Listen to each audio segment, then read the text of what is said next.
Good morning, everybody. Hope everybody's doing well.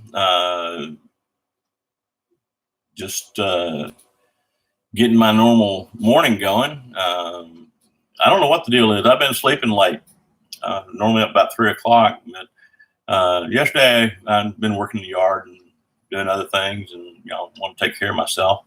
And a lot of times on Saturday afternoon, I just kind of turn on an old movie or something and just kind of lay down on Saturdays, just kind of to stop because I'm always going.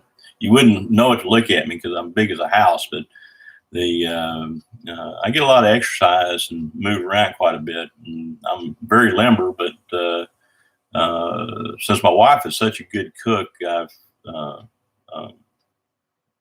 just ballooned up, and the little Fitbit says I'm healthy as a horse. All my blood pressure runs 120/70, and my heartbeat runs when I'm actively working about 85 beats a minute. And when I'm at rest, it goes down to between 50 and 60 beats a minute. And so I don't know. But I've been sleeping a little bit more than I normally do, and I kind of like it, to tell you the truth. But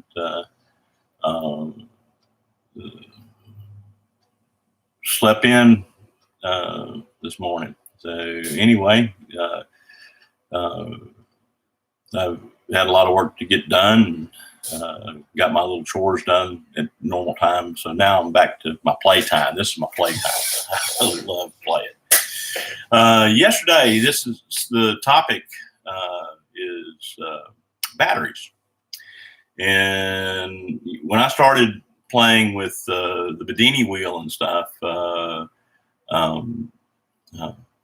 I abused them. I'd find me an old battery and I'd run it completely down, and then as I've stepped up the different energies that I've found, I found that a lead acid battery is not enough. And so that's what I wanted to get to, is back to the basics of batteries. The process that we're all looking for is where we have a starter battery to start the process, and then we want the process to continue on through capacitance. And it's just a very efficient high Q.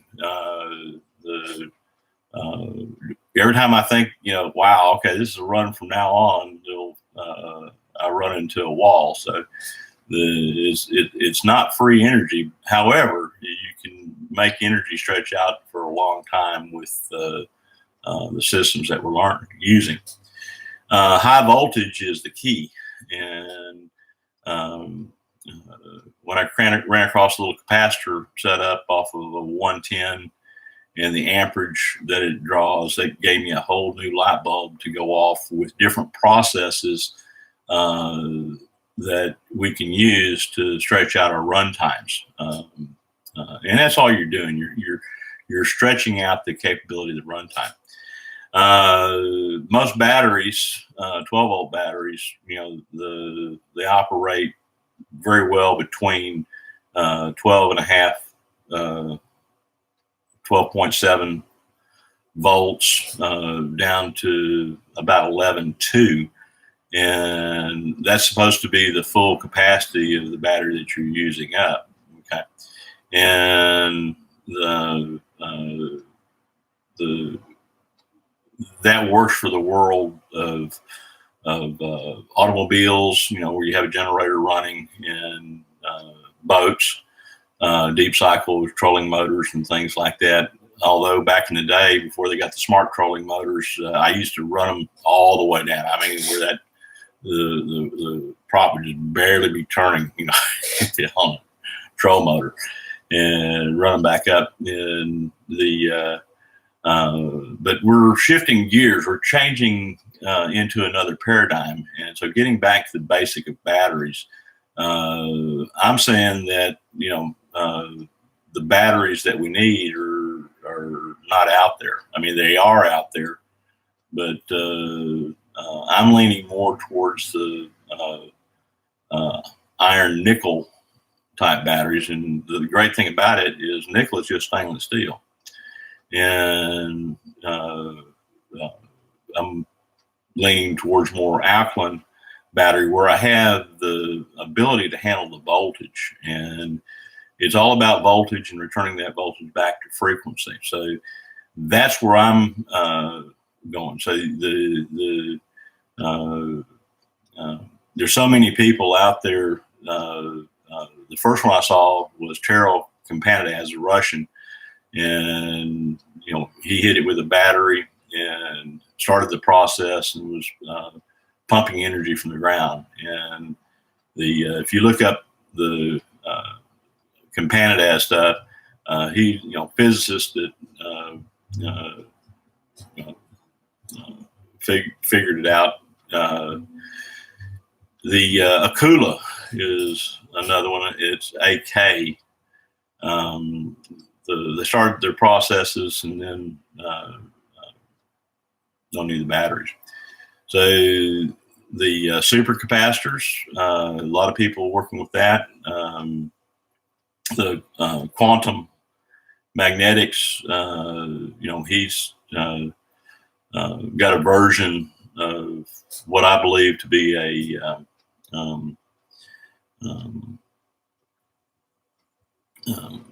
carbon coated electrolyte cell that runs his quantum machine.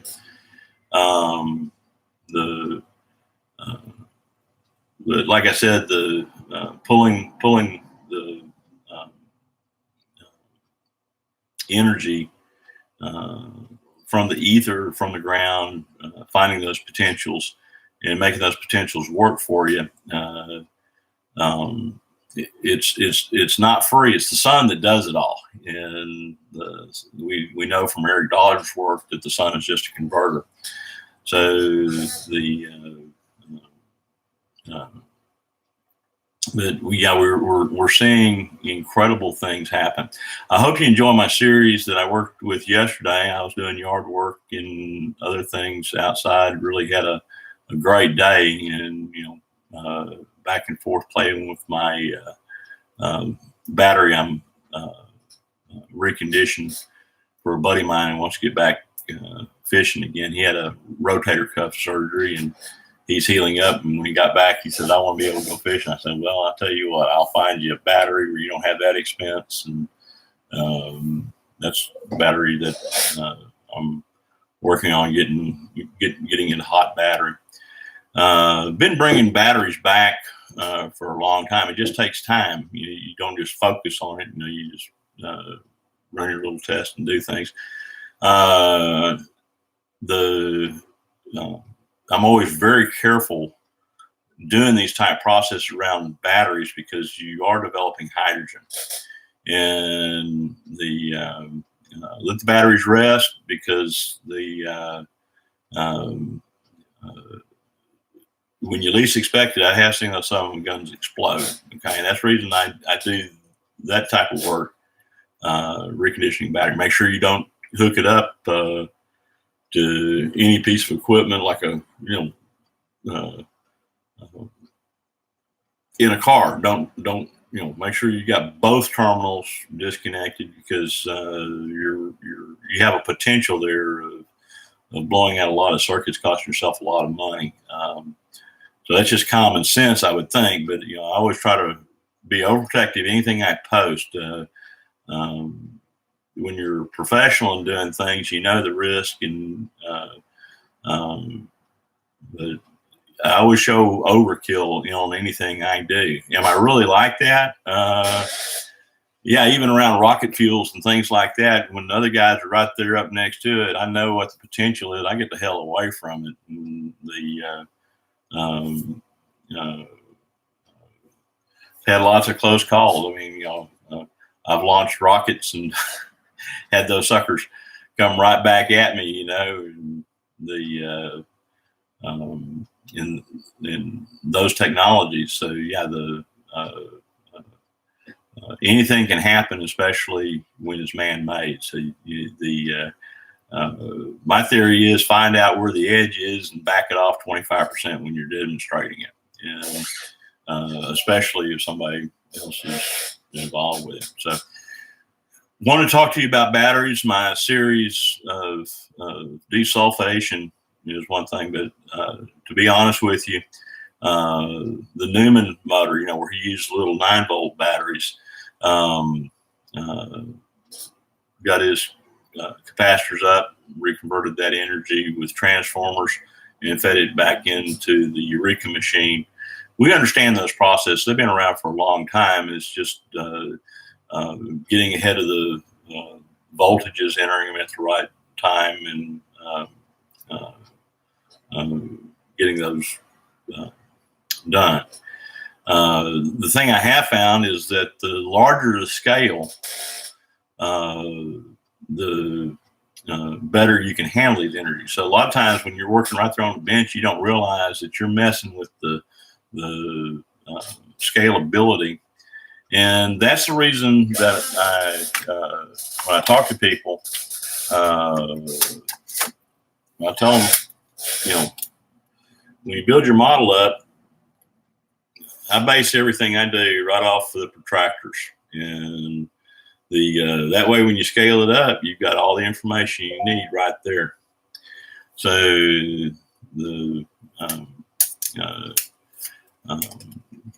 you are a garage physicist, as Roy has mentioned. As we get more people chatting back and forth about this energy, and not pie in the sky stuff.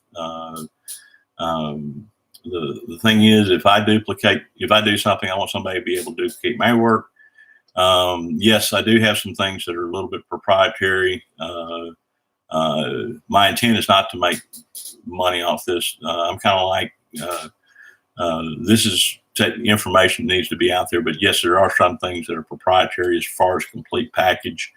And I'm not secretive.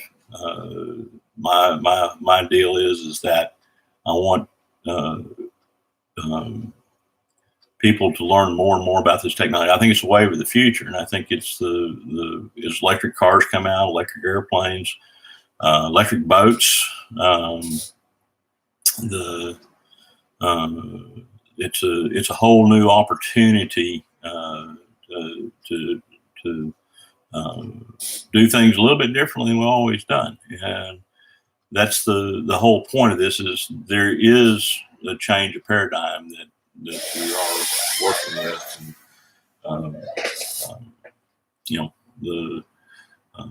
I can show you 1,000 ways to do things the wrong way, because I'm the one that has wired it up that way and done it.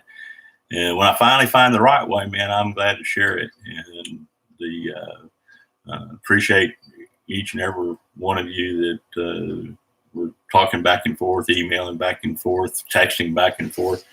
We keep each other going with this technology. So batteries, getting back to the basics on batteries,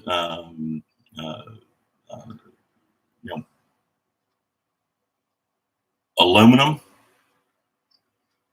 carbon, electrolyte, some kind of acid, some kind of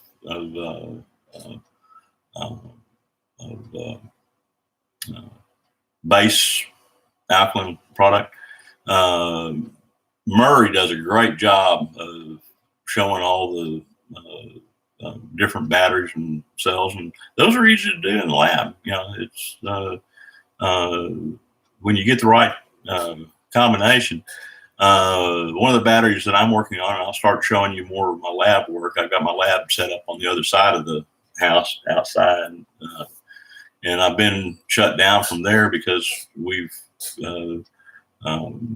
had other projects going on, and those projects are in my way of the laboratory. So I'm about to get my lab back outside. So I like to work in well ventilated areas when I'm using that lab, not in my living environment. And so I haven't been able to work in the chemical lab like I have in my garage lab. This is actually my garage area, and it's a it's a mess right now. I'm entertaining guests, in my home looking at this, but I can't stand it. I mean, this is more. I'm a California closet person, and uh, so you're watching a very, very busy person that got projects scattered throughout. And I got tools here, but I keep everything right there. When I get back to that project, I just do it. The more we know about the different kind of batteries that we can develop, that's the key to this energy. Well, I prattled on about 15 minutes, so oh, I did figure out something yesterday. Being a pilot, I'm used to Zulu time. Okay, I'm not used to saying Greenwich Mean Time. That's what GMT means. And I kept looking around. Okay, can I reset the setting? That's another thing. I haven't been posting on YouTube, so I've learned a little bit of the format of it. But man, when I learned how to swap screens and present different things like I've watched other people do, I'm just amazed at that. I know there's simple ways to do it. I just don't know if they are. And I'm computer literate, but I've always worked in the backbone side of it. What I mean by that is the transmission side. I've done everything from plain old telephone to WDM 192, and then I understand a lot of the backbone things, but drilling down into certain programs, I'm familiar with them, can load them up for people. But as far as the intricacies and drilling down and making them work, not so much. I mean, I'm very versed with things like PowerPoint, Word, Excel, the basic stuff, but I've loaded up the embroidery machine program, the embroidery that does this type of work. And they go, wow, how do you do that? I go, well, I got that. She said, but they can take it and drill it right on down. So I worked with servers and getting the information back to them. But sometimes the simple stuff that a lot of people have been doing for a long time, I have not a clue. So I do need somebody give me a heads up on how to transfer what's on the computer, not transfer, but where I can take where I have a picture drawn up underneath one screen and I can swap it over where everybody can see it and back and forth.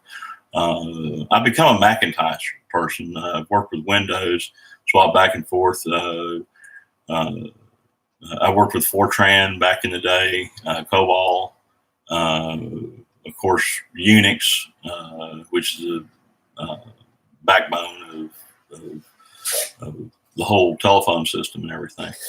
And the Apple platform, to me, the Mac platform is more stable, fewer problems.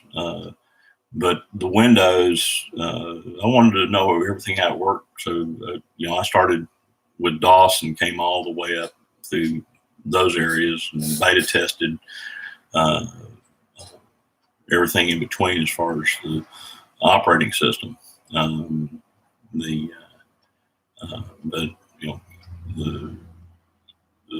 the only thing now is just speed. I remember, man, it used to take forever to handle a 256 drive, and man, we're throwing terabytes around the different worlds just like it's no problem. So movies and things like that was the side that I like. Well, that's about all I got to say for now on the batteries. And we got more battery work to do. And the lead acid batteries, the LiPo batteries, the other technologies that are out there, I think we can do much better than what we've got. The power cells,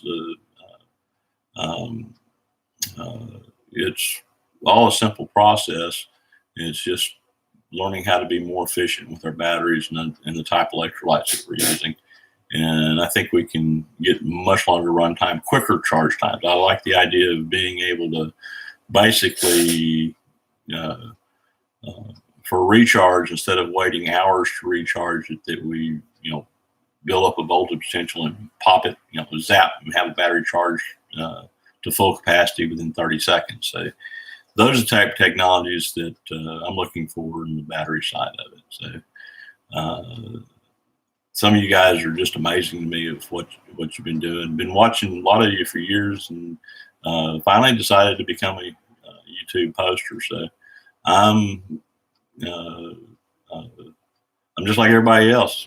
Yes, I know a lot, but that and $1 get me a cup of coffee, because I learn something every day, and that's the beauty of it. And that's the way it works.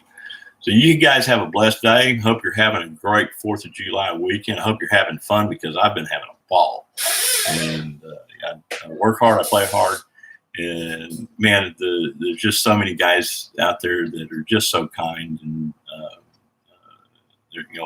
I feel like I found long lost brothers out there, brothers and sisters. I got amazing, how many women are interested in this type of technology and studying it. So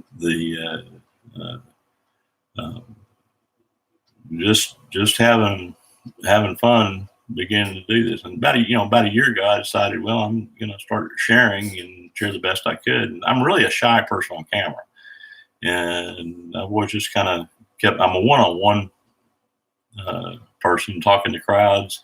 I've been able to do it. I've been able to make presentations professionally, but just to uncanned, just to get out and work in the YouTube world, haven't done that. So that's all I got to prattle on about. Again, y'all have a blessed day. Love you guys, and we'll see you next time.